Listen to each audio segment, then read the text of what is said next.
Very good evening, everyone. My name is Shubham Singhania and I am your mentor for UGC NET Paper 1, Paper 2 Commerce and Management.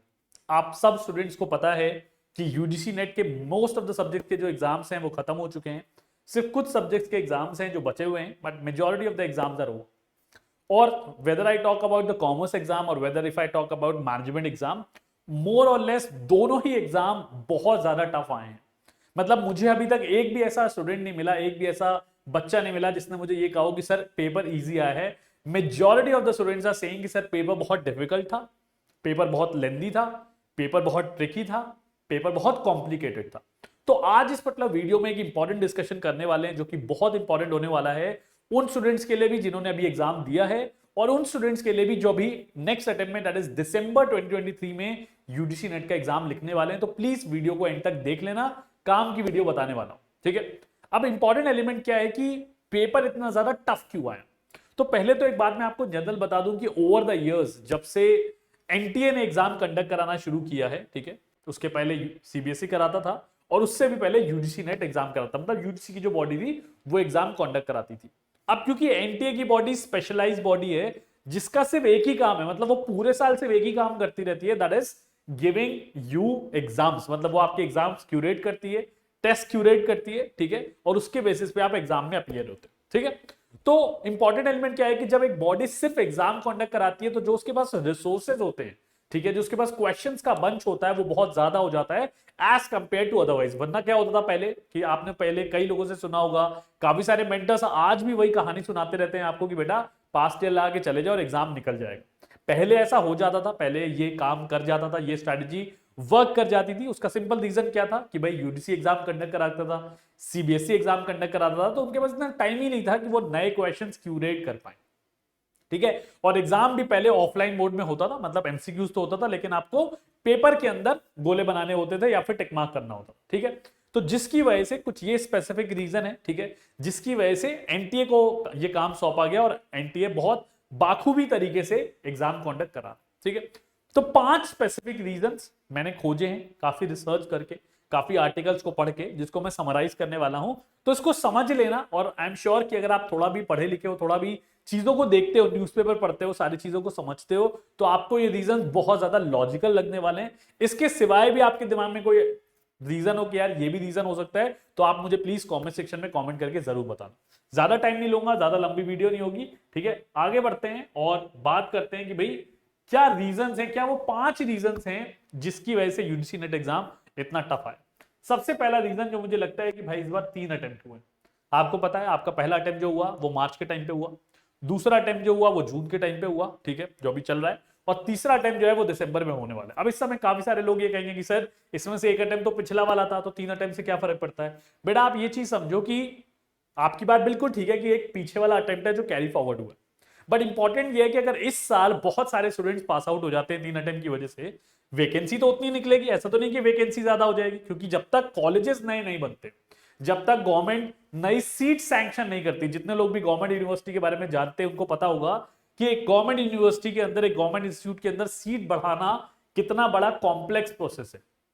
तो जब तक government के ऊपर से order नहीं आते कि सीट्स बढ़ानी है या फिर नए कॉलेजेस नहीं बनते, ठीक है, लोग एब्जॉर्ब नहीं हो सकते. ठीक है, तो क्योंकि बहुत 3 अटेम्प्ट हो रहे हैं, बहुत सारे लोग क्वालिफाई होंगे, तो इसलिए ये जरूरी है कि एग्जाम डिफिकल्ट बनाया जाए. ठीक है, ताकि वो लोगों को थोड़ा सा कर्टेल कर सकें. अब आपके दिमाग में आएगा कि सर 6% नेट वालों को तो क्वालिफाई करना ही. भाई सिर्फ नेट से नहीं होता ना, आप सबको पता है कि भाई नेट वालों की ना नौकरी लगती है ना उनको पीएचडी में एडमिशन मिलता है. बहुत रेयर ऐसे कैंडिडेट मिलते हैं जो सिर्फ नेट के बेस पे, जिनका बहुत ज्यादा नॉलेज बेस अच्छा होता है, जिनका स्किल सेट बहुत अच्छा होता है, वही लोग पीएचडी का भी इंटरव्यू क्रैक कर पाते हैं और वही लोग जॉब भी ले पाते हैं. Majority of the students who get selected, मैं बिल्कुल झूठ नहीं बोलूंगा, रियलिटी चेक दे रहा हूं आपको, वो सारे के सारे या तो पीएचडी कैंडिडेट्स होते हैं जो पीएचडी में चले जाते हैं, या तो फिर जो जेआरएफ कैंडिडेट्स होते हैं, प्लस अगर उनका नॉलेज बेस अच्छा होता है तो वो क्या करते हैं, वो कॉलेज में जाके सिलेक्ट हो जाते हैं on the position of an assistant professor.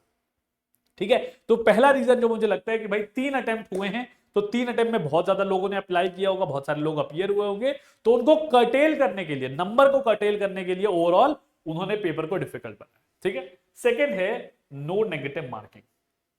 अब देखो एज स्टूडेंट्स अगर मैं बात करूं, आज आप स्टूडेंट हो, एग्जामिनेशन दे रहे हो सकता है अपने फर्स्ट सेमेस्टर में हो, फर्स्ट ईयर में हो, सेकेंड ईयर, आपको बहुत अच्छा लगता है, आपको बहुत खुशी होती है। और जब मैंने भी दिया था आज से 5-6 साल पहले, तो मुझे भी बहुत खुशी हुई थी। मैं बिल्कुल हकीकत बात बता रहा हूं, ठीक है। मैं भी आप लोग के जैसे ही था, स्टूडेंट था, तो मैं एक स्टूडेंट के पर्सपेक्टिव से समझ सकता हूं कि आपको खुशी होती हो। बट एक बार जब आप एग्जाम क्वालिफाई कर लेते हो और आपकी टेबल्स टर्न हो जाती है, you come on the other side जहां पे आप मेंटर हैं, या फिर आप जॉब मार्केट में, थोड़ी देर के लिए मेंटर भी छोड़ दो, मेंटर तो बाद में बनोगे ना, पहले आप जॉब मार्केट में। उस समय आपको क्या लगता है कि यार हमने तो बहुत ज्यादा मेहनत करी, हमने जी तोड़ मेहनत करी, हमने जेआरएफ क्वालिफाई किया, ठीक है, और अब क्या हो रहा है, अब हमें जॉब नहीं मिल रही। तो अब ये सोचो कि भाई नेट में तो तुक्के मार के आ जाते हो बहुत सारे लोग, पता है भाई ये रियलिटी है, ठीक है। आप सबको ये बात एक्सेप्ट करनी पड़ेगी कि अगर नेगेटिव मार्किंग कर दी जाए इस समय, ठीक है, तो 50% जनता फेल हो जाएगी। ये मैं लिख के दे सकता हूं, आज स्टैम्प पेपर पर लिख के दे सकता हूं, 50% ज्यादा जनता फेल हो जाएगी, ठीक है। क्योंकि एलिमिनेशन मेथड लगा के हम टिक मार देते हैं, ठीक है, और कहीं ना कहीं 50 क्वेश्चन हमें आते होते हैं और 10-15 ऊपर नीचे करके 50 में से सही हो जाते हैं, इसलिए हमारा नेट जेआरएफ क्वालिफाई होता है, जेआरएफ भी हो जाता है समहाउ, ठीक है, अगर एलिमिनेशन मेथड बहुत अच्छे से वर्क करता है। बट फिर क्या होता है, आप मार्केट में जाते हो, आपको जॉब नहीं मिलती, ठीक है। तो क्योंकि नेगेटिव मार्किंग नहीं है, मैं भद्दे से एग्जाम के बारे में बताता हूं जो बिल्कुल बेसिक लेवल का है, भद्दा तो नहीं बोलना चाहिए, मतलब बिल्कुल बेसिक लेवल का है। सीयूईटी, ठीक है, सेंट्रल यूनिवर्सिटी एंट्रेंस एग्जाम, ठीक है, या कॉमन यूनिवर्सिटी एंट्रेंस एग्जाम जो आजकल चला हुआ है, ठीक है। इस एग्जाम में क्या हो रहा है कि भाई अगर आप 12th पास करके आ रहे हो तो अब आपको यूनिवर्सिटी में एंट्रेंस लेने के लिए, एडमिशन लेने के लिए एंट्रेंस देना पड़ेगा। उस जैसे बेसिक लेवल पे, कितना बेसिक है, 12th वाले बच्चे दे रहे हैं, ठीक है, उसमें भी 1/4 की नेगेटिव मार्किंग रखी गई है, ताकि जो बेस्ट लॉट हो वही सिलेक्ट होके आए हमारे पास, एडमिशन ले टॉप यूनिवर्सिटीज के अंदर। और उनको पढ़ाने के लिए जो टीचर्स अपॉइंट किए जा रहे हैं, असिस्टेंट प्रोफेसर अपॉइंट किए जा रहे हैं, लेक्चरर अपॉइंट किए जा रहे हैं, उनकी अभी नेगेटिव मार्किंग नहीं की गई, ठीक है, कोई बात नहीं। तो नेगेटिव मार्किंग नहीं की गई है तो एग्जाम तो डिफिकल्ट बनाना पड़ेगा ना, ताकि वही स्टूडेंट्स पास हो, वही स्टूडेंट्स पास होंगे, टीचर्स बने जिनका नॉलेज बेस अच्छा है, जिनकी कंसेप्चुअल क्लैरिटी है। तो ये एक सेकेंड रियलिटी है कि इस रीजन की वजह से, क्योंकि नेगेटिव मार्किंग नहीं है, इसलिए पेपर को थोड़ा सा डिफिकल्ट बनाने की जरूरत है, ठीक है। तीसरा रीजन क्या है, huge supply of number of students. देखो एक छोटी सी रियलिटी चेक की बात बताता हूं, आप में से बहुत सारे लोगों को पता होगा कि जब आप जेआरएफ अटेंड कर लेते हो, जूनियर रिसर्च फेलोशिप आपको मिल जाती है, और अगर आप किसी कॉलेज में एडमिशन ले लेते हो, ठीक है, एज अ पीएचडी, ठीक है, एमफिल तो अब बंद हो गई, तो आपको अप्रोक्सीमेटली 40,000 रुपए पर मंथ, मंथ बोल रहा हूं मैं, ध्यान रखना साल का नहीं है, 40,000 रुपए पर मंथ आपको फेलोशिप मिलती रहती है, ठीक है। अब बहुत सारे लोगों ने इसका एडवांटेज उठाना कैसे शुरू किया, उन्होंने कहीं भी XYZ यूनिवर्सिटी, देखो बहुत सारी यूनिवर्सिटी है, जिस तरीके की यूनिवर्सिटी चाहोगे भारत देश के अंदर, उस तरीके की यूनिवर्सिटी आपको मिल जाएगी। तो बहुत सारे लोगों ने क्या किया, वहां पे एडमिशन ले लिया जी, ना कॉलेज जाना है ना कुछ करना है, अपना बिजनेस कर रहे हैं, अपना पर्सनल काम कर रहे हैं, अपनी नौकरी कर रहे हैं, और साथ साथ जेआरएफ उठाना शुरू कर दिया। ये हकीकत मैं आपको बता रहा, मुझे नहीं पता आप में से कितने लोगों को ये चीज पता है, बट मुझे ये चीज पता है, बिकॉज मेरे पास स्टूडेंट्स हर स्टेट से, हर डिस्ट्रिक्ट से पढ़ते हैं, उनसे कॉल पे बात होती है, वो सच सच एक बार एग्जाम क्लियर हो जाता है, उसके बाद सारी सच्चाई वो बयां कर देते हैं कि सर हमारी जगह ये हो रहा है, ठीक है, और इट्स अ फैक्ट, ठीक है, आप इसको झुटला नहीं सकते। कोई कमेंट सेक्शन में आके ये मत बोलना कि सर ऐसे थोड़े ना होता है, सब जगह होता है बेटा, ये भारत देश है, ठीक है, यहाँ पैसे देके डिग्रियां मिल जाती हैं, ठीक है, तो एडमिशन लेना कोई बड़ी चीज नहीं, ठीक है। तो अब एनटीए ने ये रियलाइज किया कि यार इसकी वजह से क्या हो रहा है कि लोग तो बहुत ज्यादा आ रहे हैं, ठीक है, नंबर ऑफ सप्लाई, बट उनका आउटपुट नहीं निकल रहा। मतलब वो क्या करते हैं, पीएचडी ज्वाइन करते हैं, फेलोशिप लेते हैं, उसके बाद पीएचडी छोड़ देते हैं और अपने बिजनेस में लग जाते हैं, पर्सनल काम में लग जाते हैं, ठीक है। और एक बात है ना कि जब आप मेहनत करके नहीं आते हो, जब आप बहुत ज्यादा हार्डवर्क करके एग्जाम क्वालिफाई नहीं करते हो, तो आपको उसकी वैल्यू भी नहीं रहती। वो कहते हैं ना, जो चीजें आसानी से लाइफ में मिल जाती हैं उसकी कभी कीमत पता नहीं चलती, और वही मेहनत करके अचीव करी हुई हो, हार्डवर्क किया हो, 10-10 मॉक टेस्ट लगाए हो, रिवीजन करी हो, पढ़ाई करी हो, उसके बाद एग्जाम क्रैक किया हो, तो आपको दुख होता है कि यार मुझे जॉब क्यों नहीं मिल रही, मैंने तो इतनी मेहनत करी थी, ठीक है। तो इस चीज को भी ध्यान में रखते हुए क्या किया गया, क्योंकि नंबर ऑफ स्टूडेंट्स का सप्लाई बढ़ रहा है, उसको थोड़ा सा कम किया जाए। क्योंकि यार देखो, एक अटेम्प्ट दोगे आप, 2 अटेम्प्ट दोगे, 3 अटेम्प्ट दोगे, जब आपसे एग्जाम क्वालिफाई नहीं होगा ना, तो आप क्या करोगे, चलो यार आखिर में तो बिजनेस ही करना था, बिजनेस ही करते हैं, पढ़ाते क्यों, ठीक है। तो आप क्या करोगे, आप नेट एग्जाम देना छोड़ दो, तो ताकि क्वालिटी मेंटेन की जा सके, ठीक है। Number of supply of students बढ़ रहे हैं, ठीक है, लेकिन उसमें से अच्छे लोग पास हो, इसलिए पेपर को डिफिकल्ट बनाया जा रहा है, ठीक है। नेक्स्ट है quality consideration. National education policy उठा के देख लीजिए, उसके अंदर बात हो रही है कि भाई टीचर्स की क्वालिटी बढ़ाने की जरूरत है। हर जो यूजीसी की रिपोर्ट आती है, रिकमेंडेशन आती है, चाहे वो रिसर्च से रिलेटेड हो, चाहे वो टीचिंग से रिलेटेड हो, या वो स्ट्रक्चर से रिलेटेड हो, हर रिपोर्ट के अंदर एक रिकमेंडेशन जरूर आता है कि भाई जो क्वालिटी ऑफ टीचिंग है वो खराब होती जा रही है। देखो इस चीज को मुझे आपको बताने की जरूरत नहीं है, आप में से बहुत सारे लोग होंगे जो कॉलेज में पढ़ रहे होंगे, और आज है ना मैं बहुत रियलिटी चेक देने के मूड में हूं, ठीक है। एग्जाम वगैरह सब हो गया है, अब आपको एग्जाम पास करके मार्केट में जाना है जॉब खोजने के लिए, तो रियलिटी के बारे में बात करेंगे। बहुत सारे ग्रेजुएशन में आपको ऐसे टीचर्स मिले होंगे, पोस्ट ग्रेजुएशन में आपको ऐसे टीचर मिले होंगे जिनको ना कुछ आता होगा और ना जो पैशनेट होंगे, दोनों में से एक भी चीज नहीं होगी, ठीक है। तो ना वो आपको गाइड करने में इंटरेस्टेड होंगे कि भाई मैं कॉल करके कुछ पूछना चाहता हूं अपने टीचर से या कुछ पढ़ना चाहता हूं, तो ना वो उस चीज में इंटरेस्टेड होंगे और ना वो आपको पढ़ाने में इंटरेस्टेड होंगे। वो टाइम पास करने आएंगे, सैलरी लेंगे और घर जाएंगे, ठीक है। तो क्योंकि ये सारी चीजें हो रही थी और क्वालिटी जो है वो गिरता जा रहा है, अगर आप देखोगे जाके क्वालिटी ऑफ टीचिंग किसी भी कॉलेज में, तो डे बाय डे गिरता जा रहा है, ठीक है। चाहे वो आईआईटीज हो, चाहे वो अदर इंस्टीट्यूट्स हो, ठीक है। आईआईटी में तो अभी भी थोड़ा लेवल मेंटेन्ड है, बट बाकी सेंट्रल और स्टेट यूनिवर्सिटी की क्या हालत है मुझे आपको बताने की जरूरत नहीं है, और नहीं पता है तो थोड़ा बहुत न्यूज़पेपर पढ़ा करो, ठीक है। अब क्योंकि क्वालिटी थोड़ी सी मेंटेन करनी है, इसलिए ये जरूरी है कि भाई पेपर को थोड़ा सा डिफिकल्ट बनाया जाए, क्योंकि जब आप एलिमिनेशन मेथड का इस्तेमाल करके भी क्वेश्चन नहीं सॉल्व कर पाओगे तो क्या होगा, उन्हीं लोगों से एग्जाम क्रैक होगा जो सच में कंसेप्चुअल क्लैरिटी लेके पढ़ाई लिखाई करके समझ के आए होंगे, वही लोग एग्जाम क्वालिफाई कर पाएंगे और वही लोग आगे जाके पीएचडी करेंगे या फिर लेक्चरर बनेंगे, ठीक है। तो इस कारण की वजह से भी, क्वालिटी की वजह से भी जो पेपर है उसको टफ बनाया गया। और आखिरी रीजन जो मुझे लगता है, जॉब मार्केट। भाई किसी भी एग्जाम को देने का पर्पस क्या होता है कि आप एग्जाम क्वालिफाई करो, चाहे आप कॉम्पिटेटिव एग्जाम्स ले लो, यूपीएससी ले लो, मैं यूपीएससी भी पढ़ाता हूं, आप में से बहुत लोगों को पता होगा, ठीक है।